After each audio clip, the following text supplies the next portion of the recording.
I realize how that time in Costa Rica served me so beautifully, given what I needed to do there, to reconcile with my father, to stand on my own 2 feet after a divorce, to meet new people, different people.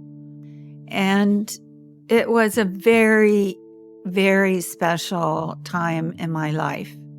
And I think I just seized the moment. I just seized the time. That's Judith Walker, and this is The Stories That Brought You Here, a podcast dedicated to the people living in and around the Salish Sea. I'm your host, Chris Walkluck, and it's my pleasure to get to sit down in conversation with people to hear about the life-changing and pivotal stories of their lives that brought them to this point that they're at in their lives right now. Judy was born in post-war United States in the state of Virginia, and she had a very interesting childhood that involved a lot of time in and out of the water. As she entered her 20s, she had many different life experiences, which included education and work. But by her very early 30s, she decided to make a trip to Costa Rica to go visit her father. That trip would turn into a 5-year experience living in Costa Rica, which involved teaching and ultimately led to her meeting a gentleman by the name of Brent, who she would wind up spending the rest of her life with and move to Pender Island with as well, too. Judith is going to share experiences from all those different periods of time in her life and speak about the importance of art and nature in her life as well, too, in this really great interview, which I say all the time because they're all great interviews. It's so fun getting to do these with people. I loved sitting down with Judy and having conversation with her. It was so nice, and I hope you enjoy this as much as I enjoyed doing this interview. But before we get started, I want to let you know about something I'm doing, and that's recording people's oral histories for them. Through doing this podcast over the last number of years, I've really come to realize the importance of people documenting their life history. If you've ever thought about recording your own or family member's story, this could be of interest to you.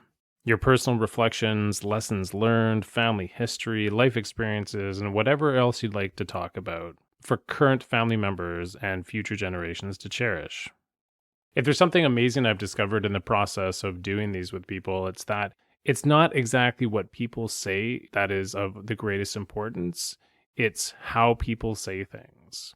When I've been listening back to recordings that I edit for people, it becomes so clear as time goes on just what that person is truly like. Through the way that stories are told and how people choose to tell them, really gives a unique perspective as to the character of an individual that, in my mind, can't really be captured through writing in the same way. I truly believe that everyone has stories worth preserving and wisdoms to share, so if this is of interest to you, you can find out more by emailing me at myaudiomemoir@outlook.com.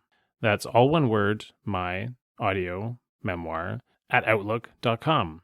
If you have any questions for me, I would be more than happy to answer them. So, thank you very much for listening to that. And now a little bit of music, and then my interview with Judith Walker.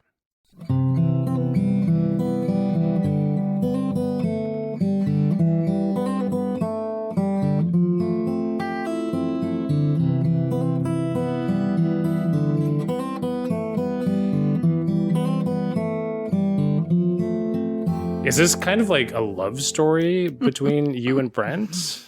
This is a love story. And I came to Pender for love.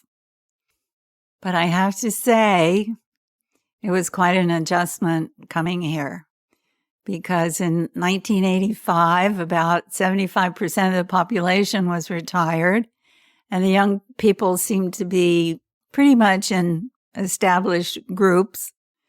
And there was a lot of curiosity about me, a lot of curiosity about why Brent would bring a foreign woman here to live with him, because he at that time he was about 34 years old and quite the bachelor. So my appearing on the scene was kind of a mixed bag, because it was about love, but it was also about finding comfort here, finding acceptance, which took some time. And how did you meet Brent? I met Brent on the beach. Brent had come down with Bill and Tekla Deverell and Gordie Henshaw and Brian Taylor and one other person, a lawyer who was a friend of Bill's from Victoria. And I had met Tekla the summer before at an art show that I was putting together for Sea Festival that was held in this small Costa Rican town every year. So I saw this group and Tekla sitting on the beach at a table, and I went over to say hello to Tekla, and that's when Brent and I met and looked at each other, and I think at that moment, we just knew. So, of course, he wanted to see me that night, and we did go out with some people for pizza. And then he wanted to see me the next night. And I said, oh, no. I have classes tomorrow. Can't do that. I'll see you Wednesday. I'll come to the beach. Because I lived in Costa Rica for almost 5 years. And I know, some tourists come there for a good time. And, they like to make connection with the locals and maybe expats. And I was a little cautious. I'll put it that way. I wasn't going to, even though, I was feeling some things, I just put the brakes on those feelings for a bit. And we met on a Sunday. We went out for dinner on a Wednesday, and we've been together ever since. Okay. All right. How long did it take for him to suggest moving back to Canada with him? Well, it didn't take too long, but I had one condition, and that was that we'd return to Costa Rica every year for a period of time. And he was agreeable to that because he really enjoyed that environment and the people that he met. And actually, Bill and Tekla wanted to build a house there. So they decided that Brent would be the guy to build them a house. So that gave us a reason to come back the next year and start on their house. And that's how Brent learned Spanish, actually, by working with Costa Rican carpenters, etc. And he really enjoyed the experience. And we both had feet in that community then, which was nice. Okay. Yeah. And so that's pretty cool, going back to Costa Rica once every year. What months would you go back? We'd go back usually in December, sometimes November, and stay until March, because it would get really hot in February and March, particularly March. So we'd always head back this way. It sounds like a great time to vacate Pender Island. Oh, it was. It was. It really was. Yeah. All right. Well, we're going to catch up with all the details, or as many as we can fit in, about your experience about being on Pender once you came to live here. But we're going to go back to the beginning, and we're going to get to find out how you actually arrived in Costa Rica. And we're going to take the slow road there, because we're going to find out where you were born. Where were you born, Judy? I was born in Norfolk, Virginia, in a hospital there. I was the third of 7 children. And my father was at war prior. I was born about a year after the war ended. And I had an older brother, and unfortunately, an older sister died when she was 8 years old during the war. So our family grew pretty fast after my father returned from the war, and I was the first of the second batch of kids. And we lived on the beach, and then we eventually moved to Lincoln Bay, which is a tributary to the famous Chesapeake Bay. And I had a pretty idyllic childhood. In fact, the environment is so strikingly similar to Pender Island. We lived on a little island. There were only 3 houses on the island, but a causeway had been constructed over to the island. So it was easy access. Big, tall trees, oak trees and pines. And I spent a lot of time in the woods and on the water, and was always outside as a youngster. And I appreciate this environment and that environment because I recognize how important that is, how important that was in my life, and how important it can be in young people's lives today. Certainly, definitely. Yep. Nature is where it's at, definitely. That's right. I haven't looked at a map of the United States recently. Where exactly is Virginia, actually? Well, Virginia is just south of Washington, D.C., and north of North Carolina. Okay. It's about midway down the eastern seaboard. And so in that state, during that time, so we're talking about the late 40s, 50s, yes.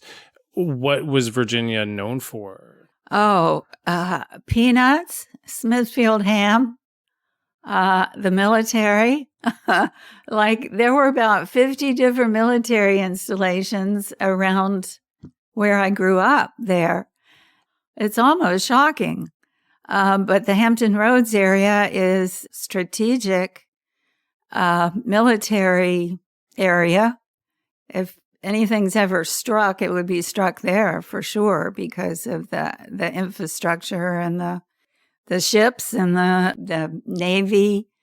There were jet bases and naval bases and Army forts and you name it. The whole gamut of military was, and I don't know today if it's still as prolific as it was then, but there was a community that was often in flux because of the people moving in and out of Virginia Beach because of the military. My father was in the moving business, so he had contracts with the government, so he was moving people around all the time.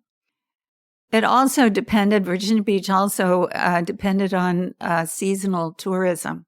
In the summer, it just boomed.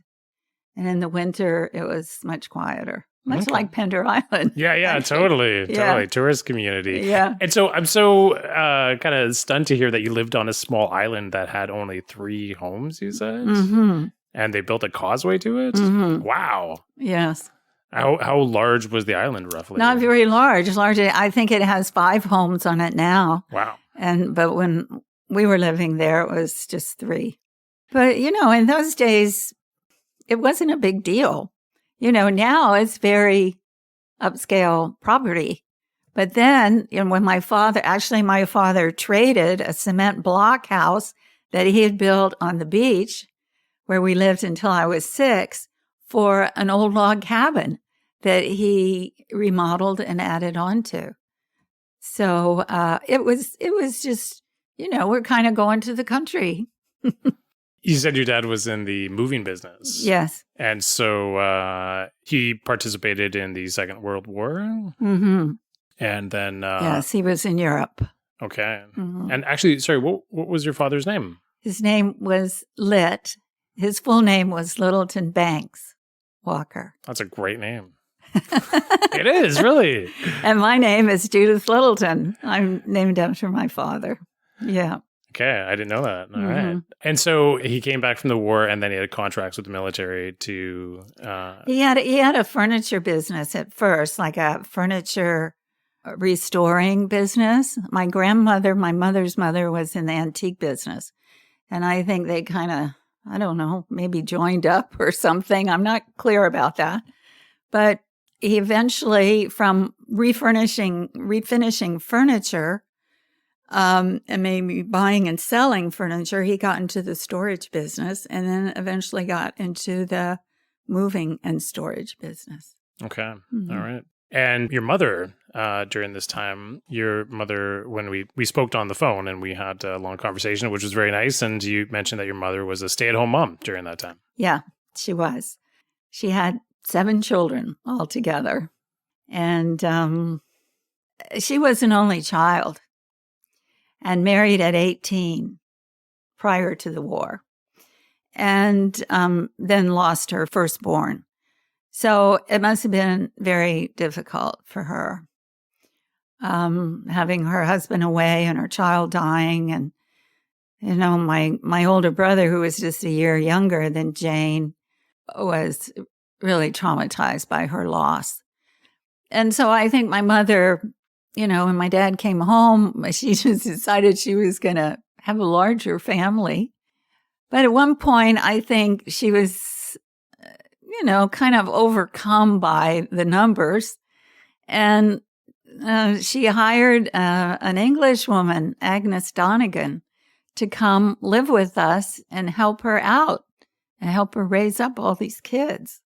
So that's what she did. And Agnes was with us for about 8 years, I think, maybe more. And she was English. She was from Liverpool. And her husband had been shot and killed in the First World War. And she was left with 2 children to raise up. So anyway, she was there to help us all along. And she did a really good job of it. Okay, well, it sounded like when we spoke before that Agnes had a important impact in your life. I would be curious to find out more about her. So was she living in the house, or she was just, so she was there full time? Or? She was there full time. She had a day or 2 off during the week, and she loved to walk because as a child in Liverpool, she walked the beaches all the time. And so my mother would take her to the far end of Virginia Beach and then pick her up late in the day at the other end of the beach. She loved walking on the beach, and that's what she did a lot on her time off. Or there were times when she'd go back to England, and she would work with NGOs, actually, helping mostly with elderly people. So she had a big heart. She was socially aware, and she was amazing. She worked for a time in an orphanage in Seattle, and she was telling us stories. I was about 10, 11, 12. Tell us stories about how she'd coax girls off the roof of the orphanage because they were depressed and suicidal. And it was her stories that made me realize that, we need to attend to other people and their difficulties in life. And I think she really helped me develop a social consciousness that maybe I wouldn't have developed. It would have been different without her. She was really an inspiration, and she provided an education, even though I don't think she realized that at the time, but she did. Yeah.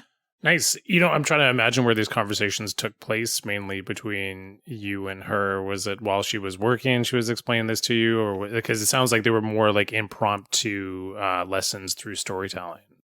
They were. Like we had a big round kitchen table, and sometimes we'd just sit there and she'd tell us, a story or two, or, sometimes on a Saturday morning, she'd make pancakes for us and we'd have pancake races. And then at the end of the race, we'd be sitting around, bellies full, ha ha, I won. And she just launched into a story and something about her life or something that she did. Yeah. We're talking about the 50s. And did you have a television at that time? Yes, we did. Okay. And so were you and your siblings watching a lot of television or reading books, or what were you doing to pass the time? Well, we were outside most of the time. We'd come home from school, make a sugar sandwich. Whoa. And then, remember, white bread and sugar on top and maybe a little bit of butter.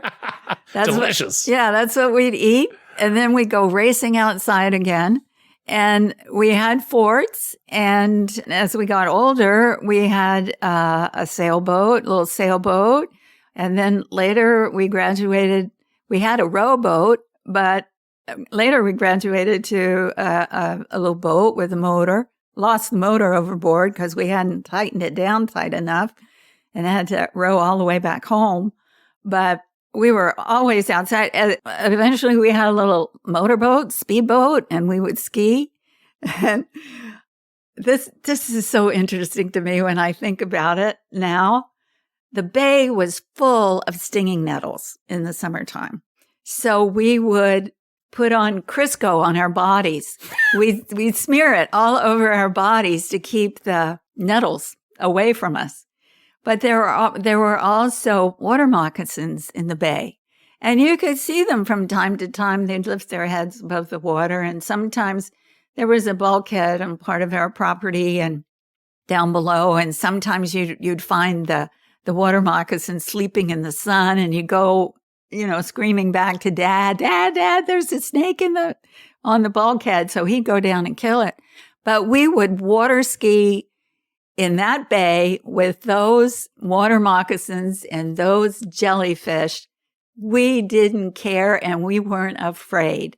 And it was, when I think about that, and the oyster shells, there were oyster shells everywhere. So when you come in on the skis, you had to be very careful not to put your feet on the ocean floor because, there are lots of oyster shells down there. Sharp. So it was an amazing, amazing time. I'm grateful to my parents for giving us the liberty that we had, the freedom to come and go. And, there were times when I almost set one of my little forts on fire, cooking bacon or something. We just did without fear on the part of our parents. They knew where we were, but most of the time they knew where we were, but it's different now. Oh, it is for sure. But it sounds like you had a tremendous amount of independence that was provided to you by your parents. Yes. And sounds very aquatic as well, too. Yeah, very aquatic. Very. Yeah. So as you're becoming a teenager, what are you thinking about how you are going to be participating in the world? Like, what were you dreaming of about what you wanted to do? Do you remember that at all? Oh, I had no idea. I went away to school when I was 15 years old, to a school in St. Louis. And I was there for 3 years until I graduated. And that was an informative time, or a formative time, because I learned even greater independence there. And that was one of the problems. Now I think about it when I came here, because I was an American citizen. I couldn't work here. I didn't know what I was going to do. I was used to being independent, making my own money, blah, blah. And I was just kind of flummoxed over how I was going to support myself, how I was going to contribute to this relationship here. Anyway, so high school, my teen years were difficult. Going away to school wasn't difficult, though, because I was involved and I had good friends there. I felt safe there. I didn't get really homesick. So I had some things going for me that made that experience an interesting one and a good education if I put my mind to it. But really, I had no idea where I was going other than I was going to go to university and do that, run that race. And yeah. Did your other siblings go away to school? Yeah, they did. My sister went for 2 years and my brother went for a year. Okay. And the reason for that was? I don't really know. I think it was, in part, it was my mother's overwhelm. And the only thing regrettable about that, about going away to school at that age, is that you miss a lot of things that are going on within the family unit. And that can be a little disorienting. Like, why didn't I know that? How come that happened?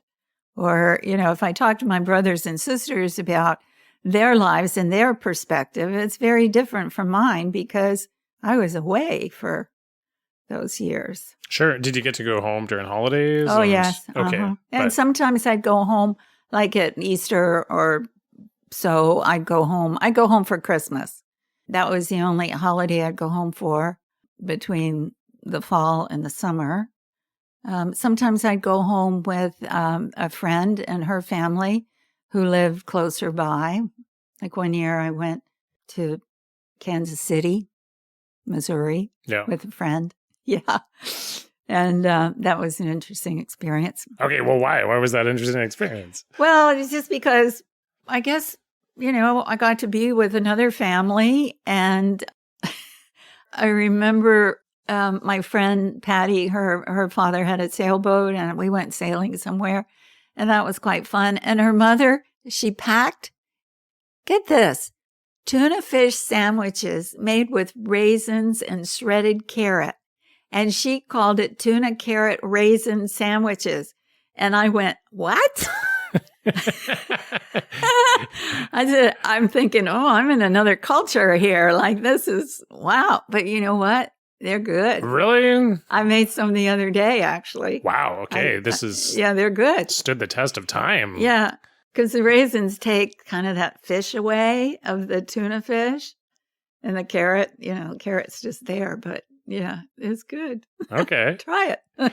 So you knew that you were going to go to university, though, you mentioned. Is that... Yeah, I did. And I did that for 4 years and graduated. After I graduated, I went to live with a friend and her family in California. I had done this after high school. After finishing high school, too. I went with the same friend to California. And her parents lived in Beverly Hills. Her father was a fashion trade publisher, magazine publisher. And I learned that in Beverly Hills, if the cook needs a cup of sugar, you have to call down to the local grocery store and have it delivered. You don't go next door to borrow a cup of sugar, not in Beverly Hills. So when I came home after that trip, eventually after I finished university and did that little travel deal, I got a job teaching. I had a BA in sociology. And, in the 60s, that's what everybody got. The sciences and math and technology and all that wasn't on the table at that time. Okay. And so there was more humanities, I guess, and it seemed to be more people graduating in the humanities. You just said 4 years of university, but let's just take a look at that for a second, because 4 years is a long period of time, right? But it sounds like that you came to that decision to go into sociology because it was kind of what was normal or expected. I didn't know what else. I was interested in the arts, but I didn't go in that direction because your parents will always tell you, you've got to do something you can fall back on. But, I didn't think I wanted to teach, but then I ended up doing that. So I wouldn't say I was a highly motivated college student. I wasn't. And I just ran the race to get the degree because I was told that that's what you had to do. And no adult ever said to me, Judy, what is it in your heart to do? What do you think you might be interested in? And the arts were always in my life in some form or fashion. But I just, to go to art school, what are you talking about? That doesn't give you anything. So I was fortunate. I got to go to university, get that degree, and right out of college, I got a job. I was teaching children who had reading problems in a center that was funded at that time by the federal government to focus and work with children who had various disabilities. Like this center, the children this would never happen today, but the children were bused from their schools to our center where they received remedial education. On the other hand, there were children who came all day, particularly deaf, blind, language. Well, the children with language deficits, language disorders would come only for an hour or two every day. So I was there for 2 years before I wanted to travel again. And I went traveling after 2 years. I had met my first husband, Michael, who'd been a helicopter pilot in the Navy and never had to go to Vietnam, fortunately. He served in the Caribbean and the Mediterranean on these big helicopters that flew supplies from one ship to another ship. Anyway, we got married and went traveling to Central and South America for almost a year and then settled in Austin, Texas. Okay. I want to delve into that, definitely. But I also want to just ask, when you had that experience of teaching for those 2 years with kids with disabilities, what did you learn about yourself and what did you learn about them and the world possibly through that experience?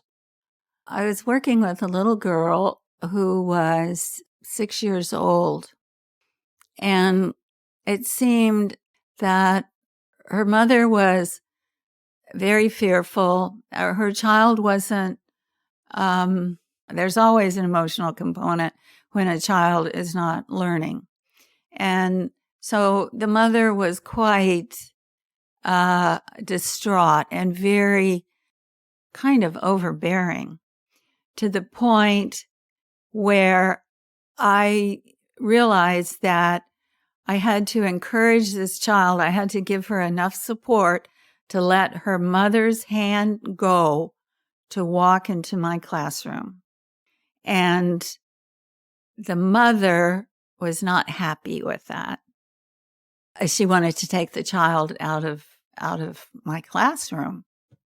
And I only worked with one child at a time. I didn't have a class of children. Wow. I had a lot of direction and a lot of guidance, but, I could kind of formulate things depending upon, what we all thought needed to happen for a particular child.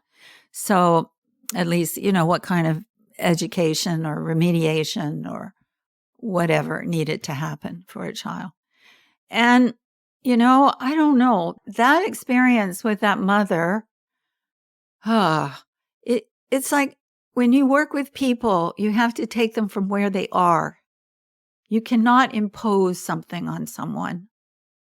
You can support them, you can listen, you might offer suggestions, but you can't impose, because they may not be ready for it, or they disagree with it, or maybe it's not the right thing to do, whatever, So it's kind of a delicate balance in working with people. Yeah. Yeah. That's really, it sounds really good. You got to meet people where they are and you cannot impose. No. Because No, I feel can't. like when you try to impose upon people, ultimately you're going to run into resistance. Exactly. Yeah. And where does that get you? Or where does it get them? It gets you in a struggle. That's where it gets you. Yeah, exactly.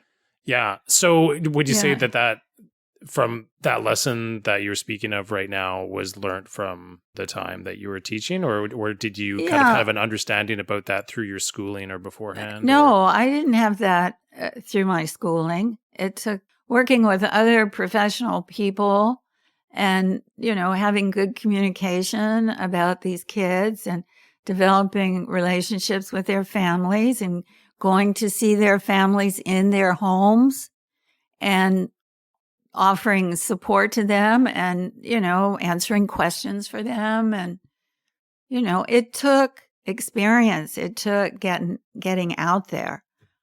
Sitting in a classroom, learning about social theory or whatever, I'm sorry, it just doesn't cut it.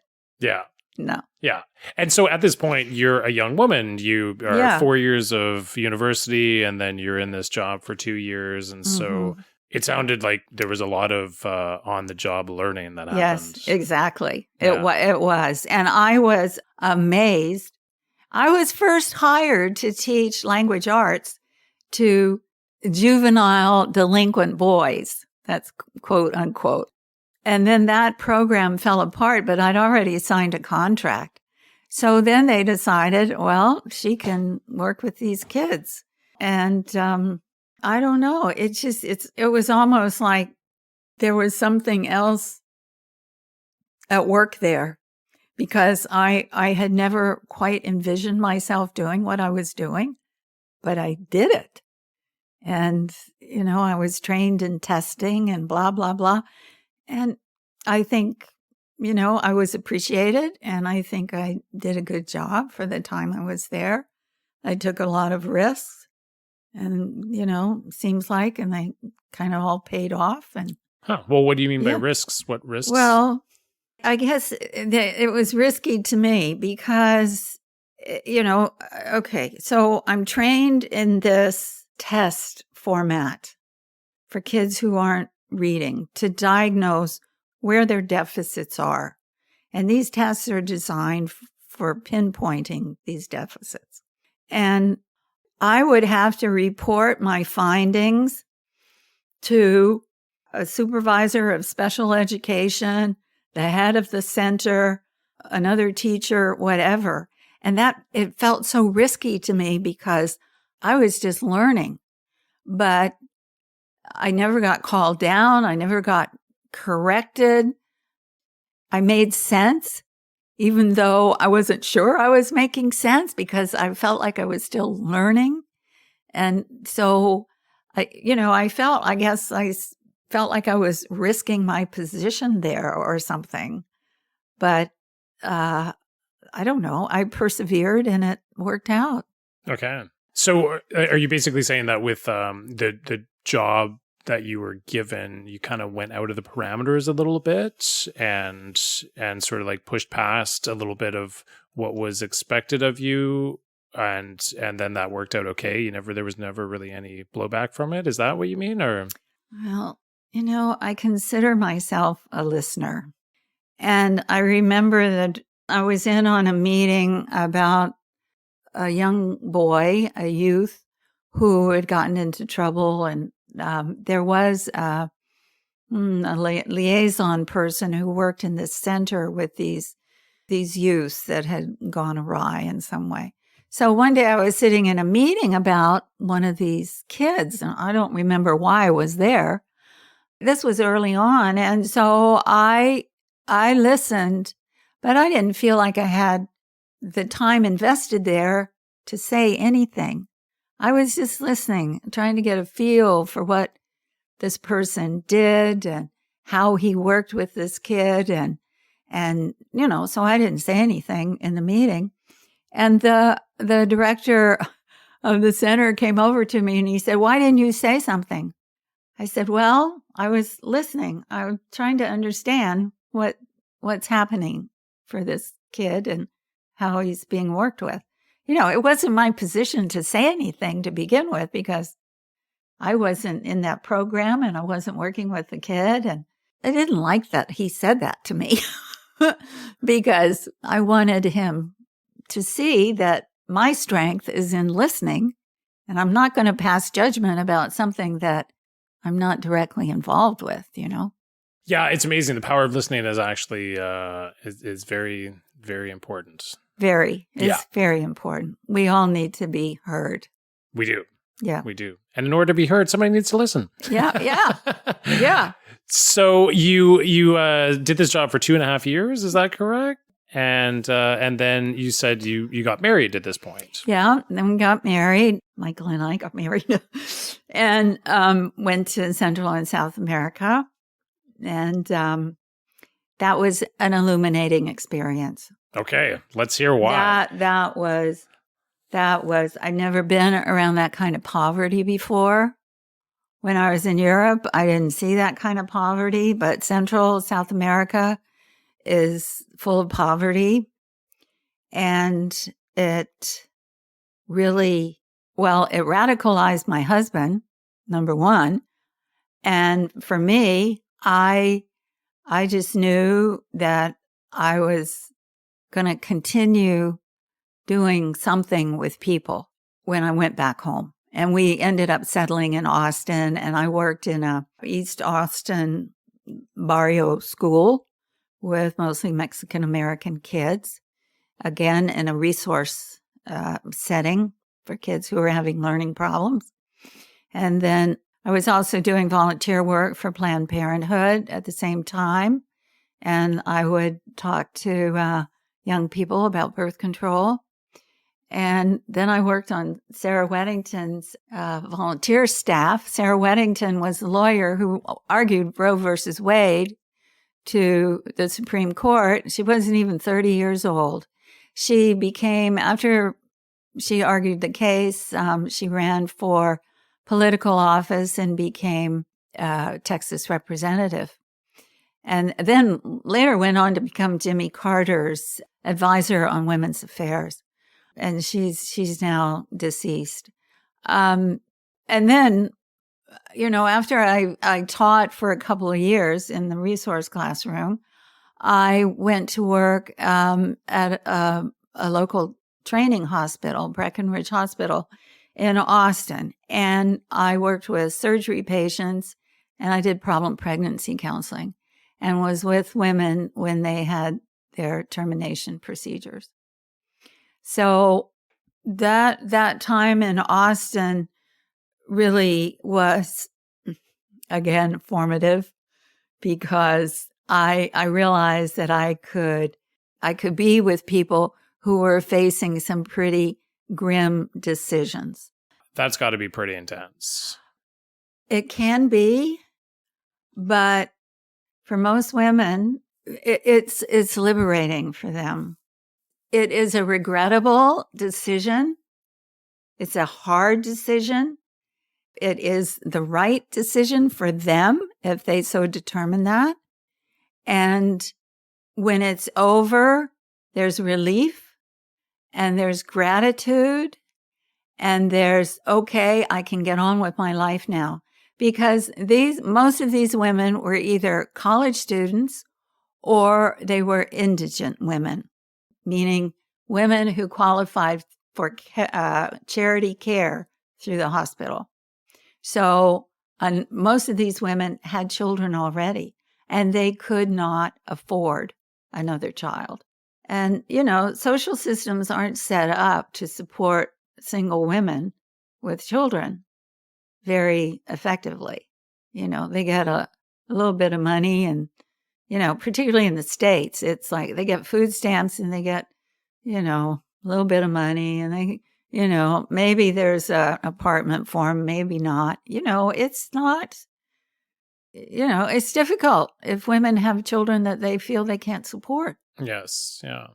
And also, what year was this in roughly? So to give a little bit of a timeline. Oh, well, Roe versus Wade was handed down in 1973. So I was in Austin until 1980. Okay. All right. And then I went to Costa Rica. So this is the mid to late 70s that you're having these experiences. Yeah.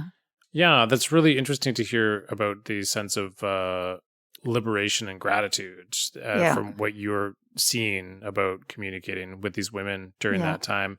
Because before Roe versus Wade, I know that you weren't living in Texas before then, and you had moved to Texas, and just to give you a little bit of a preamble here is that, from my understanding, things are drastically different in different states. Yes, they are. Yeah. Yes, they are. And so you were seeing the situation play out in Texas.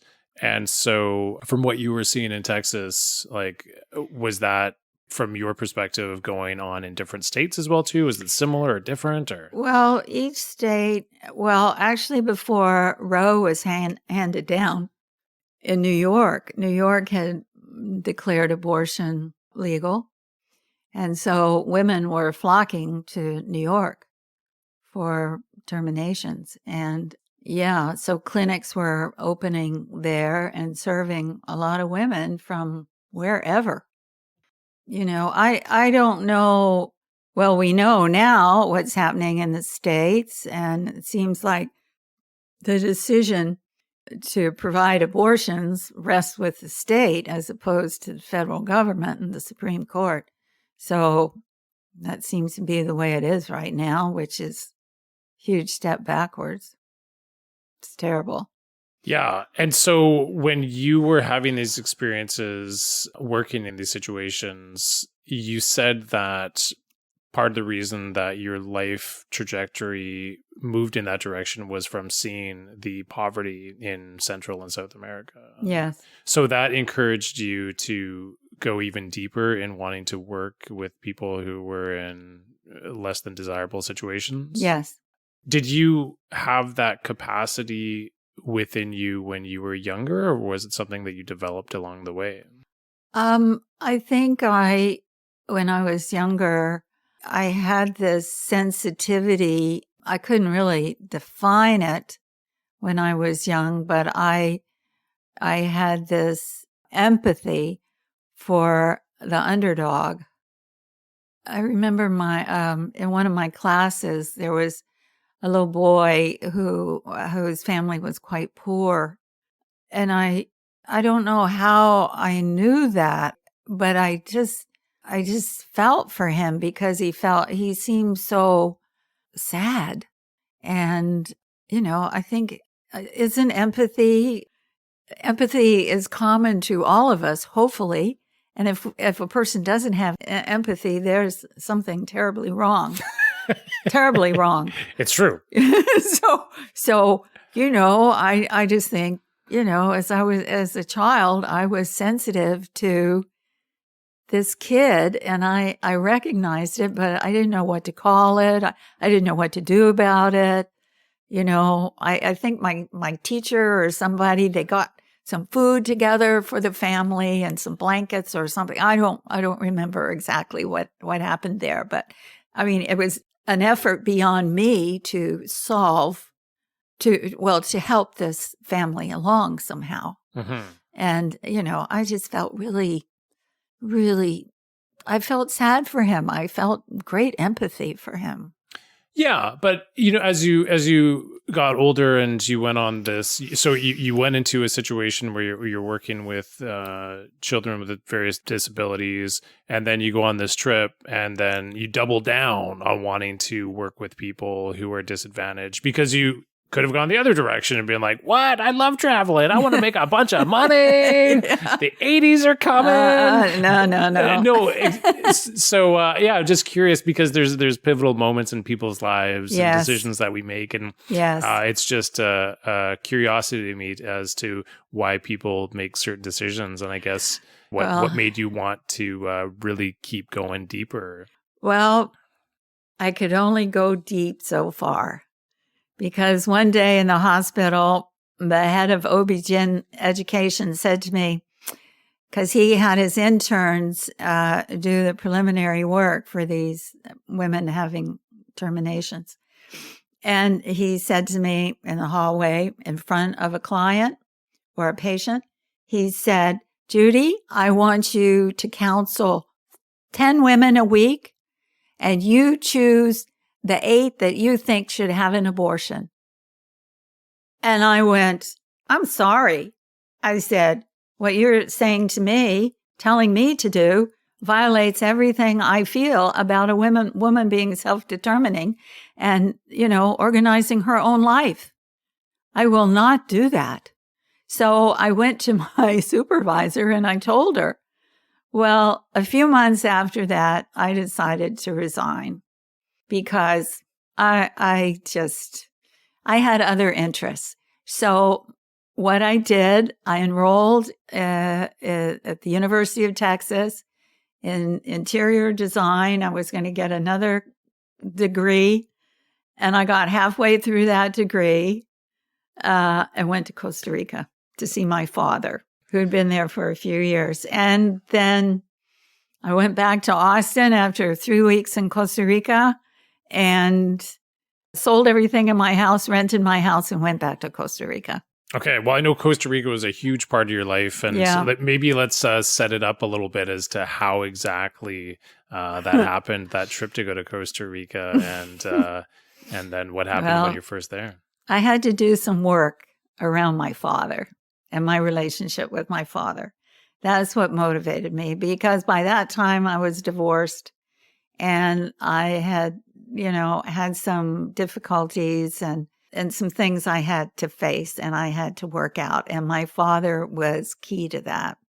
So when I went down to visit him for 3 weeks, he encouraged me to come back. And so I did. And he lived on approximately 90 acres of virgin jungle on the Gulf of Dulce in southern Costa Rica. And the only access is by boat. And at that time, all he had was CB radio and his boat and motor and kerosene refrigerator. And that was about it. He lived very frugally and very simply with the woman he left my mother for. So anyway, I lived with them for about 6 months and loved it. It's like being a kid again in an environment that was so wondrous, and being on the water. And after having been in Austin for about 8 years, it was just magic to me. And so I found a teaching job at the Methodist school in this little town of Golfito, which was nearby my father's property. And so I worked there for about a year, and then I got another job teaching in Manuel Antonio Capos, working with one child in the morning whose father worked for the banana company. And he had to, or in his contract with the banana company, it was stipulated that his daughter would receive an American education. So I basically tutored her in the morning and had classes of kids in the afternoon for art and English. And they gave me a house, and I had a little motorcycle, and I'd motor to the beach, and I'd take my one student, Inike. Her parents unbelievably put all their trust in me. We'd hop onto my motorcycle and we'd go exploring and we'd go doing this and doing that. And I arranged for her to see a birth in the hospital. And I just created these experiences for her that she to this day has not forgotten. And she's now, I feel like I'm part of her success. She's a very accomplished woman, a businesswoman in Costa Rica now. So, I was making my own way and, made friends and Costa Rican friends and expats. And it was, the beach and the water, just a nice environment. Nice. Okay. So It sounds like you're loving life at this point. Yeah. Yeah. I was. It was very cool. And so for the timeline as well here, you're in your early mid-30s at this point? Yeah. Yeah, very good. Okay. Yeah. All right. So you go on this journey to have a reconciliation with your father. Yes. You find that the lifestyle, the climate resonates with you in Costa Rica. You decide to pack up, go back again to Costa Rica, and then it sounds like you integrated into things quite wonderfully. What else about the experience was really resonating you? It sounds like the job was great. You're riding around on a motorcycle? Damn. A little one. Still a motorcycle, Judy. Still a motorcycle. I was the only woman in this little community riding a motorcycle. Women wouldn't think about riding motorcycles at that time. Okay, so you're a total badass American. I was. Why don't you have children? That was the question I got all the time. Why don't you have? Well, it's because I made the decision not to have children. It's hard for people to believe sometimes, particularly in that culture where everybody has kids. Right. Pretty much. But that was a choice that you chose. Yeah. What in the past? Well, in the past, or? Oh yeah, I made that choice well in the past. Okay. And made sure I wouldn't. Okay.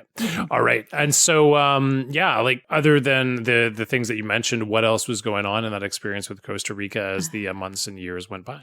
Well, I realized how that time in Costa Rica served me so beautifully, given what I needed to do there, to reconcile with my father, to stand on my own 2 feet after a divorce, to enjoy, to meet new people, different people, tourists that would come in, or, Costa Ricans themselves from various backgrounds, actually. And it was a very, very special time in my life. And I think I just seized the moment. I just seized the time. I could have put it off. I could have said, oh no, I don't speak Spanish. I can't fit into this culture in any shape or form. But I went, and I feel like I accomplished what I needed to do with my father. And right before I met Brent, I was ready to leave.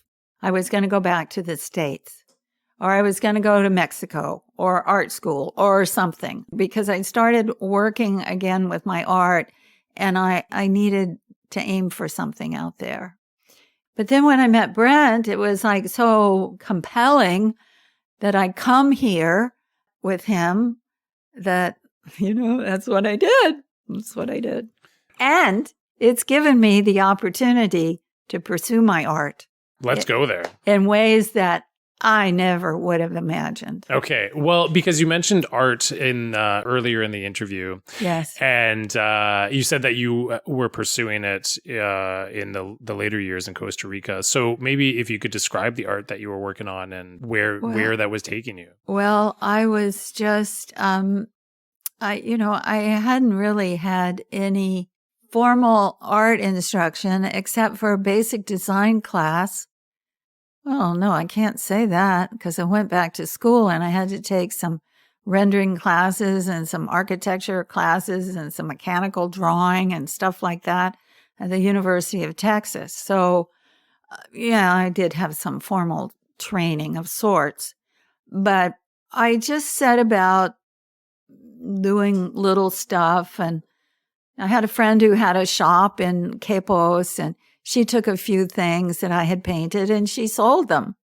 And so that was nice. And, I just kept kind of doing my thing. So when I came to Pender Island, Brent and I were living on his boat. He had built a 50-foot ferrocement topsail schooner. That's a big boat. A big boat. But after a couple years living on the boat, we realized that we would probably be happier in a house. So we rented Earl Hastings' old farmhouse for $100 a month. And upstairs was an attic room, which I converted to my studio. And so I started working up there. So we lived in the farmhouse while we built our little cabin, and then we built a workshop studio, and then we built the house. But we lived in the cabin while we built the house. But anyway, we'd moved out of Earl's. But I had my studio space by then. So I had time here to focus on my art. And I would spend 6-7 hours every day in my studio. I did take some informal classes, but mostly it was just a lot of long, hard work. And it just gave me purpose here. I always thought it was a bit difficult for women here, because unless you're really inner motivated or you got a good job off island, you were either going to work in the bar or clean houses. It was, back in those times, it was really, really limited for women. And I was doubly limited because I didn't have a work permit. So you really delved into making art. I did. Yeah. I did. And what were you working with? Was it acrylic? Oh, I started with watercolor, and then, most artists do this, I think.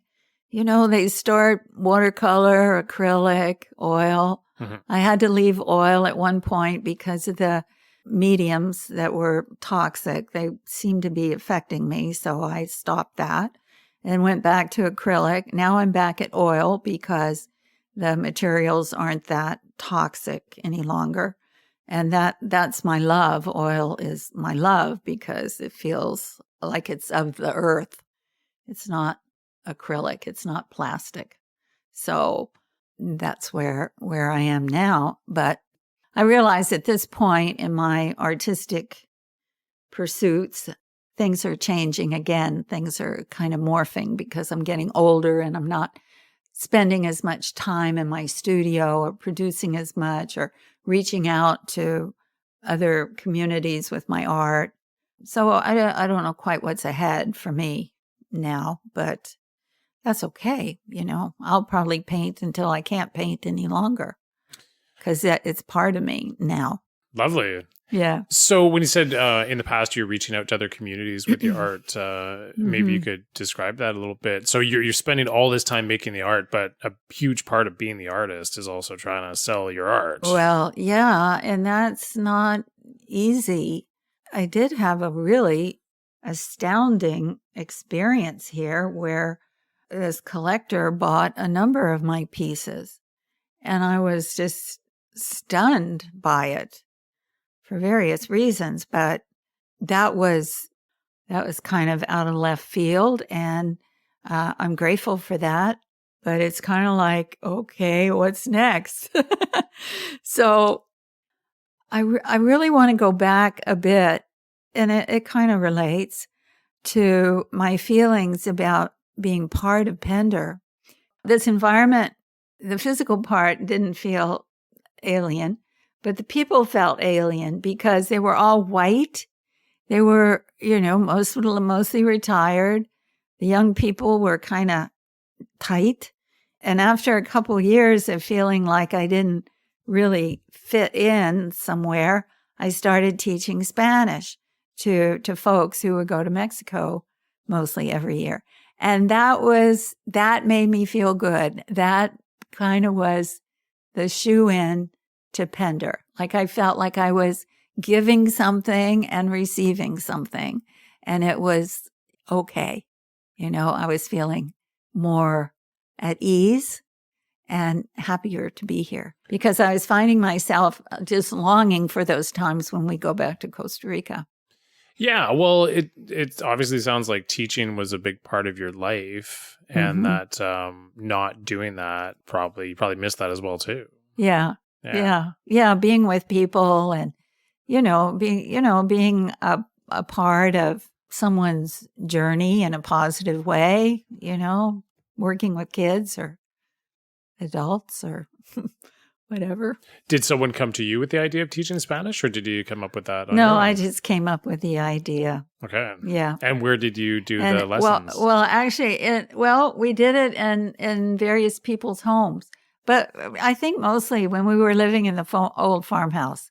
I think, people would come for, once a week, I guess, and we'd have conversation and a little bit of grammar, and we would, have games and kind of stuff. You can almost teach adults like they're children, with another language, and So I learned then that if you're not comfortable in a community, then you have to get out there and do something that is going to be a help to the community.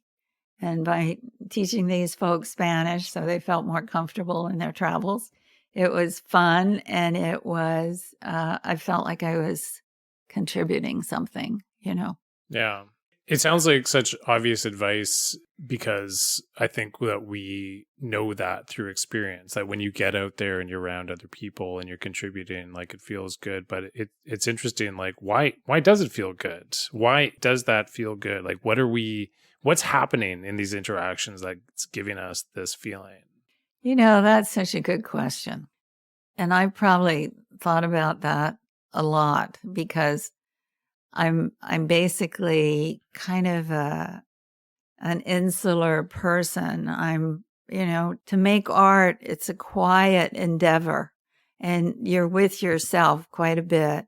And you would think that I would long to be with people every day, every weekend, get my social time in, that kind of thing. But that's not the way it works for me. It's different. Sorry, are you introverted? I can be. I can spend a lot of time with myself. We all have social needs, and I have social needs. But on the other hand, I'm happy to be alone, I guess. But I'm not alone because I'm married and I have a, pretty wonderful relationship with my husband. And, so we're good friends. And a lot of, I suppose, my social needs are met that way. And when you're in partnership with someone, it's different than being solo, right? Yeah. Yeah. Absolutely. Yeah. So you came up with the idea of teaching Spanish, and then you found an ability to connect with the community in the way that you hadn't before. It gave you a sense of purpose and belonging and joy, it sounds like.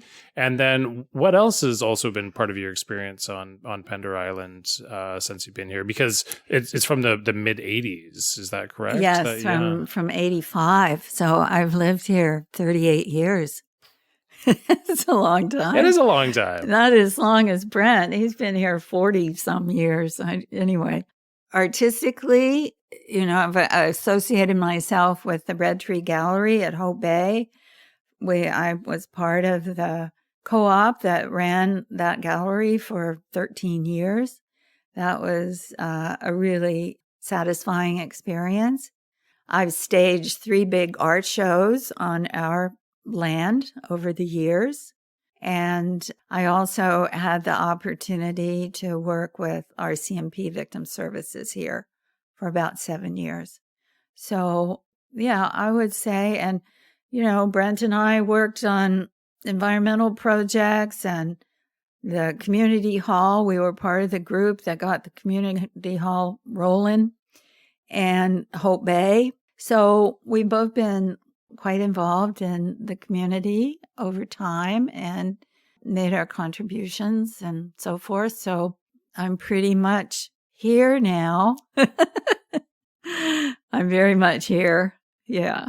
Yeah. Yeah. One thing you mentioned as well too, that you said that when you first came here that you felt that Pender was pretty white because it's really white. It's very white. Oh my God. And your experience growing up in Virginia was not that.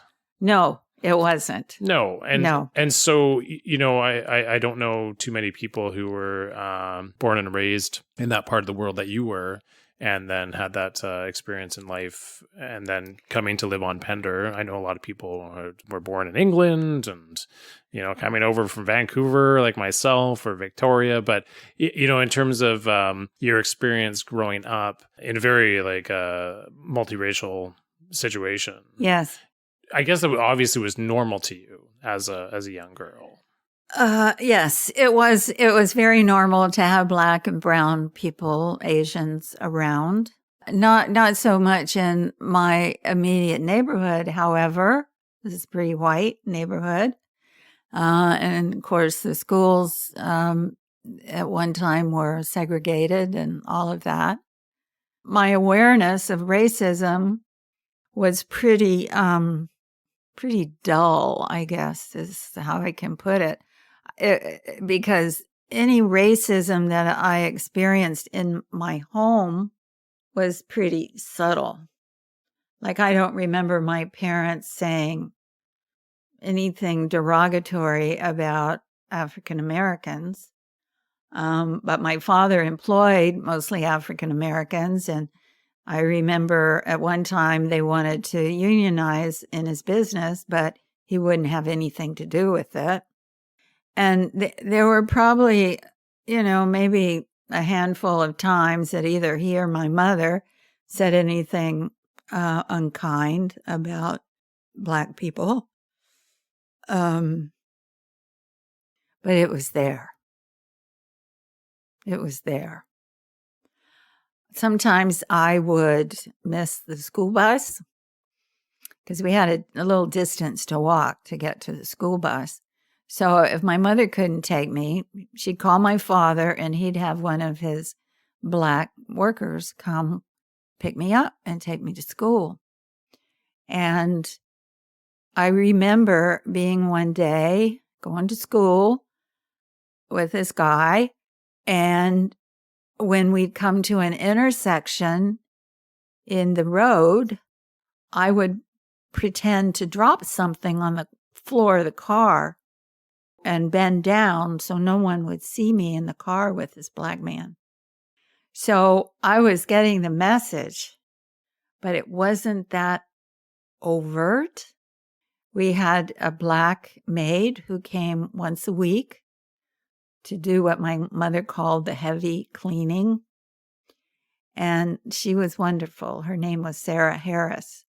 And I had grown up with Black maids around when I was young, like probably from a baby on until, I think Sarah was with us until I don't know how, I was away at school when she left, I guess. So I don't remember when she left the family. But anyway, I remember having great empathy for her too, because, well, number one, I couldn't figure out why she didn't have a husband. She kept having children, but there was no husband in the picture. I didn't understand that. And I thought that was making our life really hard. Anyway, I think most of us don't understand how subtle racism can be. If it's blatant, we get it. But if it's subtle, it's hard to grasp and understand.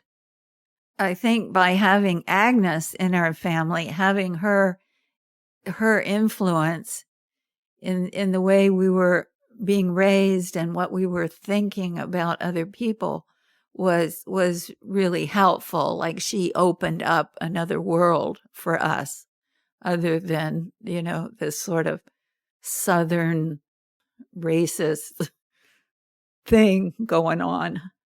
As I talk about it, it feels quite emotional to me because I know it's so wrong. It's so wrong. And, I know there's racism in this country. There's no doubt about it.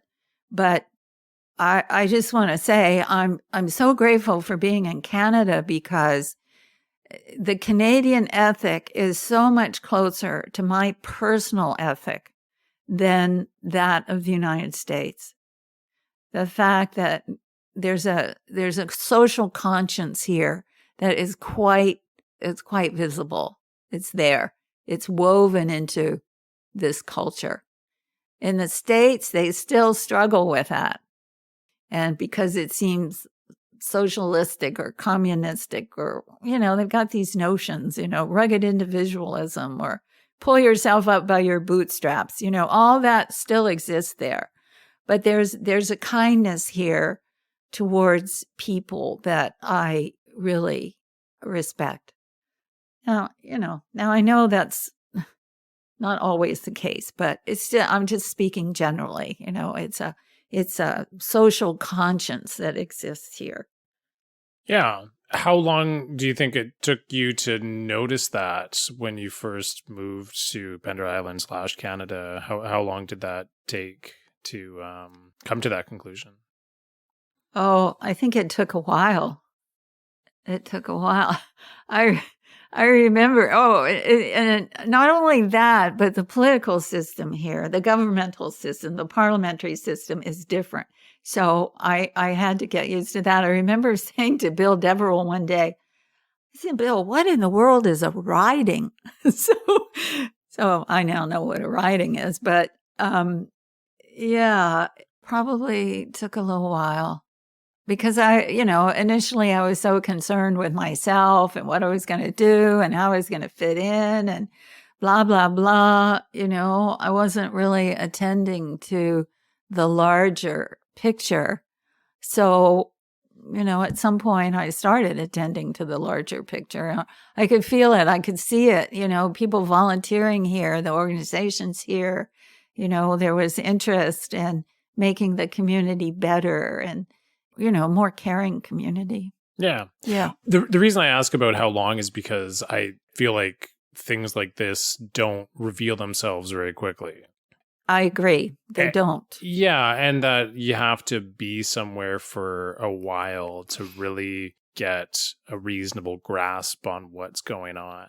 And, you have a unique life experience where you spent the first 30 plus years of your life in the United States. Yes. And then a significant chunk of time solely living in Costa Rica and then coming up to Canada, but also going back and forth to Costa Rica. So to me, I would assume, and let me know if this is correct or not, that the person that you are today is certainly influenced by all three of those different countries. And you have a perspective on life that nobody else has exactly like that, right? That I've run into. And so this is a very difficult question I think I'm coming to here, but you've alluded to a couple things already about your perception of reality and what you believe, but is there anything else or something more specific about how you walk through this world and your belief structure that is informed by those three places and where you're at in your life today? Wow, Chris, that's a really good question.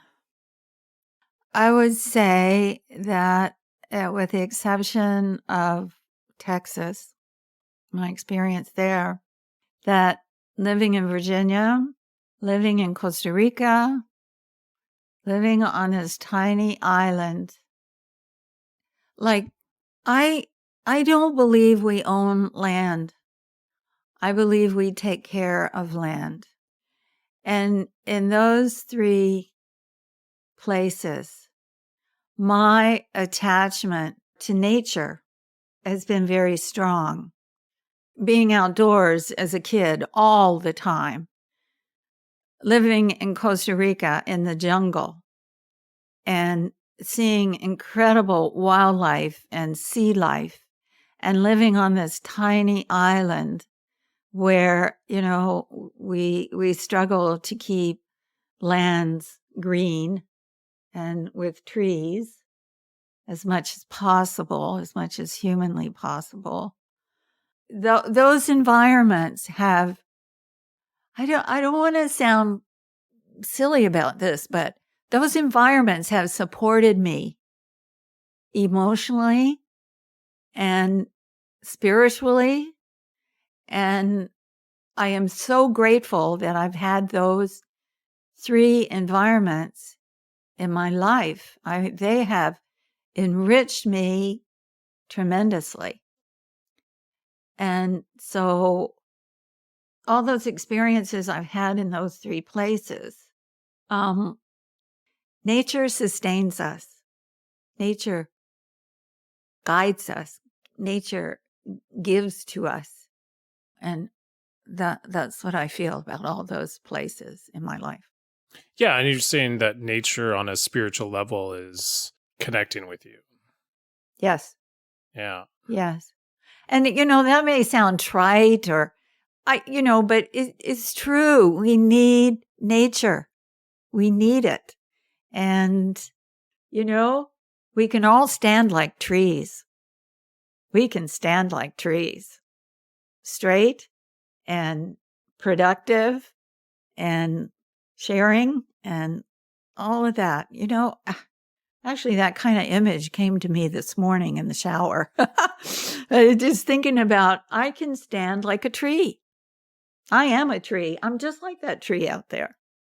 You can edit that out if you want. No, not at all. I know.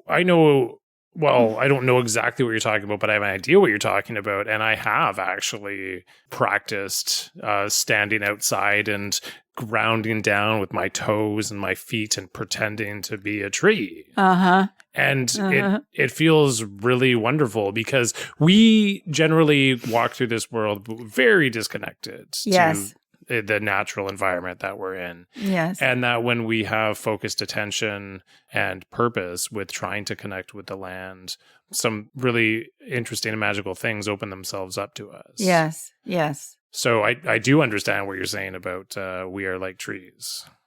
Yeah, we can be like trees. Yeah. So to go from the aquatic sand experience in Virginia to the jungle experience in Costa Rica to the like small Gulf island hanging out in the Pacific experience here, and those three different environments, you've really continually found a connection with nature. Yes. Yes. And that helps sustain me. Yeah. When you say sustain you, what do you mean exactly?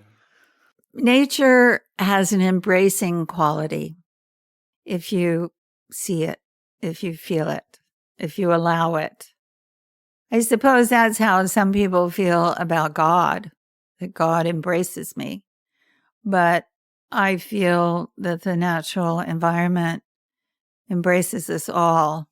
And it's that embrace, I suppose, that I feel that is a comfort to me.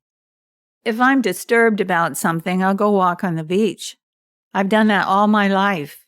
And there's something about a walk on the beach that can dispel the intensity of that experience. And that to me is like an embrace. It's like a calming.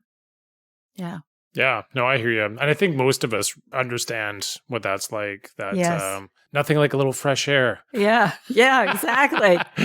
Gotta get out of here, get some air. Totally. Yeah. And that's the thing about the jungle.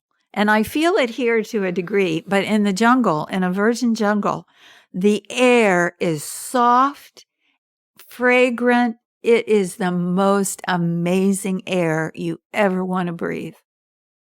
It's fabulous. Cool. Mm-hmm. I haven't been to that many jungles, but when you said the word soft, Oh, it's so soft. that resonates. Yeah. So soft. It's just amazing. Yeah. Yeah. Well, Judy, we are almost at the end of our little journey here. Well, I hope it made some sense. You made dollars and cents. It's been nice to talk about my experiences in my little life, and I really appreciate your time. Yeah, Thank you. But before, is there anything else that we didn't touch on that you wanted to leave with and have some final words here? I don't think so. Your last question was enough for me to come up with really caused me to think about those environments I've been in and what they mean to me. That was a big question for me. I don't think I have anything more to add. Okay. Well, thank you very much for coming over and doing this today. You're welcome. Thank you very much. It's been fun. Okay. We're done. Okay. That was good. Right on. Oh my God, Chris. What do you mean, oh my God? Oh my God. Why do you mean, oh my God? Oh, I just had to include that at the very end because that was so sweet. And Judy is so sweet. If you didn't get that from the interview, what a very nice woman she is. And that was fantastic to get to do that with her. And you're sweet as well, too, listener, for staying around to the very end of this episode. And the reason you're sweet is because you listen. And it's really nice that people listen. And it seems like more people are listening these days, which really keeps me motivated and inspired to keep rolling on these. So thank you for showing up and listening to these episodes. If you'd like to stay up to date with new episodes as they're coming out, there's multiple different ways to do that.